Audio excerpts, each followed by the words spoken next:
알리랑 테무의 위협이 심상치가 않습니다. 직접 제가 알리익스프레스를 다운받아서 구매를 몇 번 해봤어요. 어떤 소감이냐면 재밌다, 쇼핑하는 즐거움을 준다, 물건이 저렴해서 스트레스 해소가 된다, 이런 느낌이었습니다. 예전에 14년 전에 다이소에 갔을 때 그 느낌이 그대로 오더라고요. 그래서 사람들이 이제 알리나 테무 이걸 하면서 중독이 되는 게 아닌가. 우리나라뿐만 아니라 지금 미국에서도 테무 중독이란 단어가 나오고 있거든요. 사람들이 그동안 비싼 물건, 인플레이션에 대한 스트레스를 받았다가 저렴한 물건에 대한 그 쾌감이 나오기 시작하면서 이게 더 중독이 되는 게 아닌가. 이 느낌이 맞다면 국내 온라인 쇼핑업계는 이제 큰 위기가 맞거든요. 국내 이커머스들이 13조를 투입한다라고 말을 하는데 돈으로 왕서방이랑 싸우는 전략은 그들의 전략에 말려드는 거예요. 좋은 게 아닙니다. 중국이 해외 시장을 점령할 때 자기네들이 보조금을 써가지고 그 시장 점유율을 막 늘려나가잖아요. 저가로 들어가서 상대방도 저가로 가격을 낮추게 만들고 품질 경쟁이 아니라 저가 경쟁으로 만듭니다. 그러면 결국 못 이기겠죠. 적자를 보고 못 견디는 업체들이 하나 둘씩 자빠지면서 시장 점유율을 늘려나가면서 계속 가격을 더 떨구죠. 태양광이라던가 배터리라던가 이런 시장에서 중국이 쓰고 있는 전략입니다. 근데 그 전략을 이번에는 쇼핑에도 도입하기 시작했다. 그럼 전 세계 사람들이 중국 물건 없이 못 사는 상황이 되면은 세상의 많은 공산품들이 중국산으로 점령되게 되는 거고 전 세계의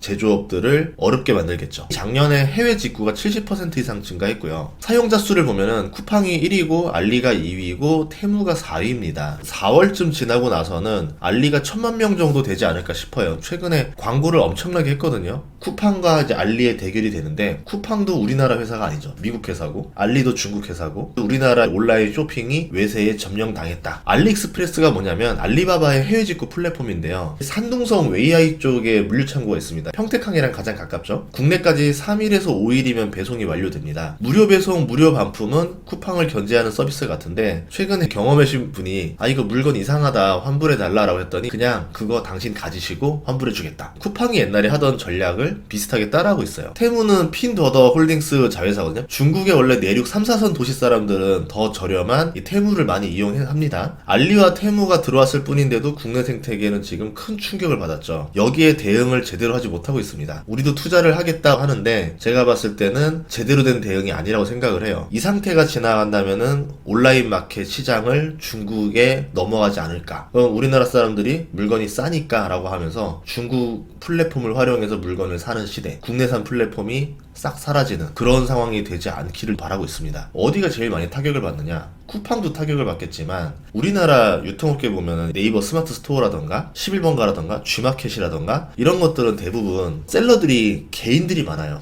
개인 셀러들이 중국에 있는 물건을 사와서 다시 팝니다. 가격을 붙여서. 예를 들어서 중국에서 4,900원의 물건을 사와서 국내에다가 14,900원 정도의 가격을 얹어서 파는데 스마트 스토어의 핵심은 뭐냐면은 내가 떼온 물건, 중국 어디서 파는 물건인지를 남한테 안 알려주는 데 있어요. 나만 알고 있는 중국의 제조사를 떼와서 물건을 파는 거거든요. 알리 같은 경우는 중국의 제조사가 직접 알리에다가 올려서 판매를 합니다. 이 유통구조 하나가 줄어드니까 가격이 뚝 떨어질 수밖에 없죠. 국내에서 온라인 셀러를 하시던 분들이 상당히 타격을 받지 않을까. 그들이 많이 모여있는 네이버 스마트 스토어라던가 11번가라던가 G마켓은 약간의 리스크가 오지 않겠는가. 알리와 테무가 무서운 이유는 해외 배송비가 무료입니다. 받더라도 굉장히 조금만 받아요. 바다 건너서 오는 제품이 배송비가 무료일까 생각을 해봤는데 1,000원짜리를 사도 무료 배송이 있을 정도고요. 대개 10,000원 정도 사면 배송비가 무료입니다. 주문량이 워낙 많으니까 컨테이너에 잔뜩 실어서 오잖아요. 그러니까 바다 건너서 오는 물류 비용은 저렴해요. 그 다음은 국내에서 들어가는 택배비인데 두 가지 전략을 쓰거든요. 국내 택배사 CJ 대한통운을 활용해서 굉장히 저가로 찍어내는 방법. 정말 싸게 하면 2,500원인데 그걸 더 싸게 눌러가지고 물량을 많이 주는 대신 가격을 눌러서 한다던가. 이번에는 여러 업체들 입찰을 던진다 했잖아요. 더 단가 하락을 만들기 위해서 하는 거죠. 택배사들도 쿠팡이 단독으로 물류를 시작함으로 인해서 물류가 많이 줄었어요. 그거를 확보하려면은 어쩔 수 없이 울며 겨자 먹기라도 알리나 테무의 물건을 받아와야 됩니다. 또 하나는 우체국을 활용한 UPU 방식인데요. 유엔사나 만국 우편연합이 UPU예요. 그러니까 글로벌 우체국 간의 국제 협약을 악용하는 방식인데, 발송 우체국은 수신 우체국까지만 비용을 부담하면 됩니다. 수신 우체국이 집으로 보내주는 거예요. 수신 우체국은 손실이 크니까 배달국 취급비라는 걸 부과하는데, 한국은 2그룹입니다. 중국은 3그룹이에요. 중국은 부과하는 비용이 굉장히 저렴하다라는 거죠. 그렇게 싸게 넘어온 물건들이 관세도 내지 않고 들어오는 겁니다. 하루 구입한 금액에 150달러까지 면세 한도거든요. 이렇게 매일매일 사면은 관세가 없어요. 이게 하루 단위로 치면 얼마 안 될 수 있어요. 뭐 20만원 좀 넘네 이러는데, 매일매일 20만원씩 구입한다 생각해보세요. 7천만원 넘는 돈을 관세 없이 개인당 살 수 있다는 거죠. 국내 사업자는 가격 경쟁력에서 밀릴 수밖에 없게 되는 겁니다. 중국이 이거를 지원하고 있는 게 아닐까 이런 의심이 드는데요. 여기에 중국은 경기 침체로 재고가 잔뜩 쌓여있는 상태입니다. 저가의 물건을 털어내는 게 유리한 상황이에요. 그리고 수출을 하면은 재고를 달러로 바꿀 수가 있어요. 전 세계에 다이소를 수출시키는 효과인데요. 이번에 미국 슈퍼볼에도 테무 광고가 나갔을 정도로 엄청난 비용을 태웠는데, 대체 그 비용을 누가 뒤에서 대주는 건가? 미국인들도 중국 쇼핑에 중독됩니다. 중국이 그동안 잘하는 방식, 특정 제조업, 특정 산업에서 보조금을 태우고 엄청난 광고와 저렴한 가격으로 경쟁을 해서 그 지역의 현지 업체들을 괴사시킨 다음에 그 시장을 독점하는 방식을 쓰기 시작했다는 거죠. 중국이 이번에 뚜렷한 부동산 정책 없이 경제를 5% 성장시켜야 되는데, 실업자 수를 줄이고 내수를 살리려면은 제조업 가동률을 늘려야 됩니다. 이런 방식으로 쓰면은 중국 입장에서는 득이다라 볼 수 있겠죠. 한국이나 미국이나 이런 나라들 상황은 지금 완전히 다르잖아요. 그러면 한국과 미국에 있는 제조업자들, 소상공인들, 바이어들은 이기기가 어려운 게임이랍니다. 이번에 중국 양회에서 나왔던 정책 중에 하나가 디지털 경제거든요. 온라인 쇼핑도 여기에 해당이 됩니다. 전자제품이 특히 저렴한데 백도어 가능성이 있는 제품들도 많이 있습니다. 그래도 저렴하니까 전 세계로 팔려나가겠죠. 중국 당국의 보조금을 받고 있거나 저렴한 노동력을 공급받고 있을 가능성이 있다라고 볼 수 있습니다. 더 우려되는 거는 이제 알리가 한국에 물류센터를 지을 가능성이에요. 국내 온라인 쇼핑몰이 성장할 수 있었던 이유가 두 가지가 있었습니다. 첫 번째, 저렴하다. 두 번째, 빨리 온다. 오프라인보다 저렴한데 집 앞으로 배송을 해줍니다. 마트에 가서 물건을 사서 무겁게 들어 옮길 필요가 없겠죠. 기다리는 시간도 안 들어가요. 주차를 하고 마트에서 장을 보고 고민하는 시간이 필요가 없어요. 매일매일 평일에도 주문할 수 있습니다. 침대에 누워서. 당연히 쿠팡으로 중독될 수밖에 없었던 환경이었죠. 근데 그거를 알리와 테무가 더 저렴한 가격으로 집 앞까지 배송을 해준다? 사람들이 여기로 넘어갈 가능성이 높다라는 겁니다. 국내의 온라인 쇼핑몰들이 가졌던 장점보다 알리테무가 더 위에 있다라는 거죠. 국내에서는 쿠팡만큼 물류센터를 확보하기는 어렵겠지만 중국 기업에게 돈은 문제가 되지 않아요. 한국 기업을 밀어내고 중국이 온라인 쇼핑을 장악할 수 있다면은 돈은 어디선가 나올 수 있어요. 물류센터를 지으면은 알리로 다음날 새벽 배송이 올 수 있습니다. 아니면 이미 물류센터를 갖고 있는 국내 택배사를 활용하는 방법도 있겠죠. 쿠팡은 지금 적이 되게 많아요.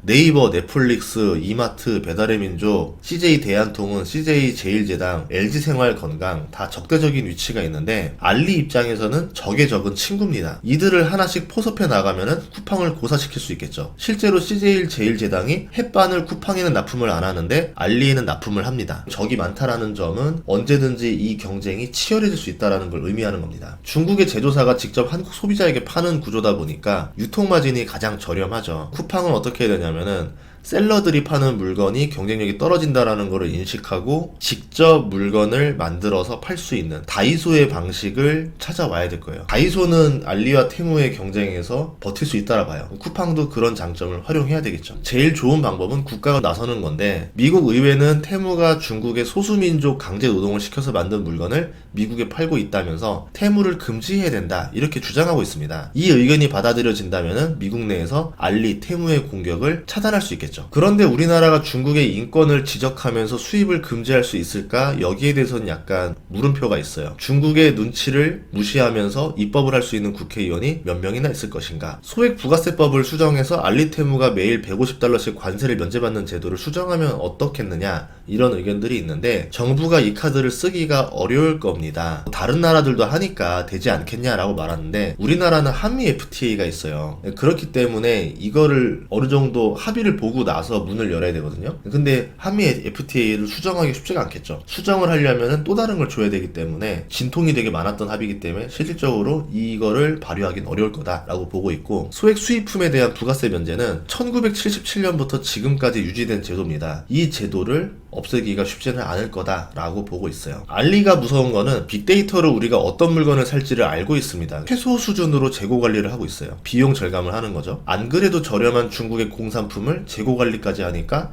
우리나라 업체들이 가격으로 이기기가 상당히 어렵다. 가격으로 이기기 어렵다면 속도로 이겨야 되는데 알리테무가 한국으로 배송해서 들어오는 시간을 느리게 만들어야 되겠죠. 현재 알리테무로 인해서 평택항은 지금 택배 폭탄이 떨어졌고 인력 부족으로 마약 검색도 제대로 할 수 없는 상황입니다. 뉴스에서도 나왔듯이 5초면은 길게 본 거라 말하고 있거든요. 프리패스하는 상황이라는 거죠. 만약 여기에서 마약이 나오면 어떻게 될까? 사람들이 무슨 소리냐, 요새 어떻게 그런 데로 들어오느냐 라고 하는데, 참고로 평택항은 마약이 들어오는 주요 루트였었습니다. 그런데 여기에 통관 인력과 예산을 오히려 감소시켰어요. 통관 인력 예산을 줄인 타이밍에 알리테무가 엄청난 할인으로 국내로 치고 들어오고 있습니다. 그러면서 택배량이 엄청나게 늘어났죠. 범죄자들이 범죄를 지을 수 있게 군침나게 만들어 놓은 상황이에요. 이러면 시간의 문제지 평택항이 다시 마약이 발견될 가능성이 높다라 보거든요. 시간에 밀려서 물건을 빨리 통과시키지 말고 확실하게 마약을 잡기 위해서 제대로 검사를 해야 되니까 통관 물량이 밀리더라도 계속 검사를 해야 되겠죠. 그러면 해외 직구의 매력이 떨어지게 됩니다. 이거는 정당한 거기 때문에 그런 식으로 방어를 해야 되지 않을까라고 생각을 하는데요. 알리는 1.5조 원을 3년 동안 투자한다는 계획인데, 뉴스에서는 물류센터일 수도 있다라 말하지만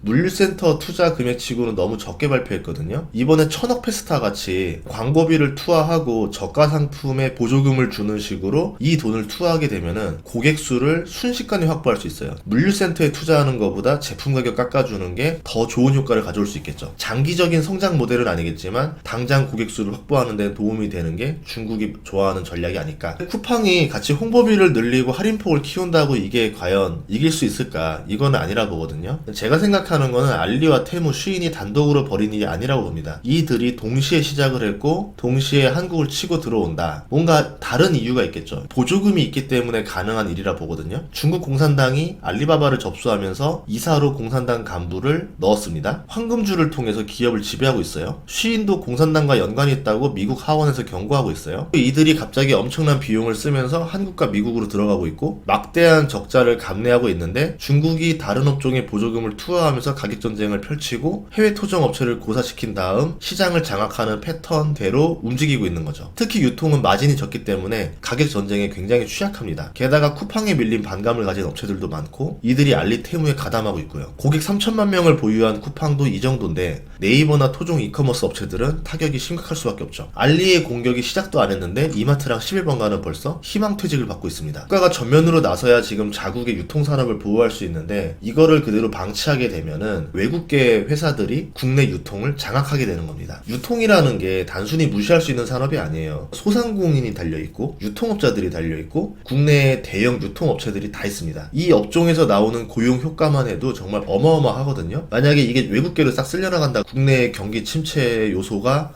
될 가능성도 있다라는 거죠. 고용 유발 효과가 큰 업종들은 국가가 잘 도와줘야 되지 않을까. 주식을 하다 보면은 신성장 산업들, 알짜 산업들에 대해서 중국이 가격 경쟁으로 치고 들어오면서 다른 나라의 산업들이 괴멸되는 걸 많이 봤어요. 이번 유통업체가 들어오는 것도 단순히 이 업체들이 물건을 싸게 파는 것만 가지고 이득을 보려고 들어오는 게 아닙니다. 핀테크를 가지고 올 거예요. 나중에 알리페이를 쓰세요? 이런 식으로 우리나라 사람들이 알리페이를 대중화돼서 쓰는 세상이 올 수도 있겠죠. 알리페이를 쓴다라는 거는 우리의 개인정보, 금융이 중국으로 넘어갈 수 있다라는 겁니다. 국가에서는 어떤 규제 제도가 나와야 되지 않을까, 이렇게 생각을 했습니다. 그리고 스파르타 4기 이제 모집 시작하고 있거든요. 주식 공부 제대로 하고 싶으신 분들은 스파르타 4기 신청하시면 좋을 것 같아요. 스파르타 강의 같은 경우는 99강으로 되어 있는데, 제가 10주 동안 온라인 실시간 강의도 넣고 있고 오프라인 3번 강의도 포함된 거라서 상당히 괜찮아요. 여러분들이 듣고 나서 만족감을 느낄 거라 생각을 합니다. 다음 시간에도 좋은 정보로 찾아뵙겠습니다. 구독과 좋아요, 알림 설정 부탁드릴게요. 고맙습니다.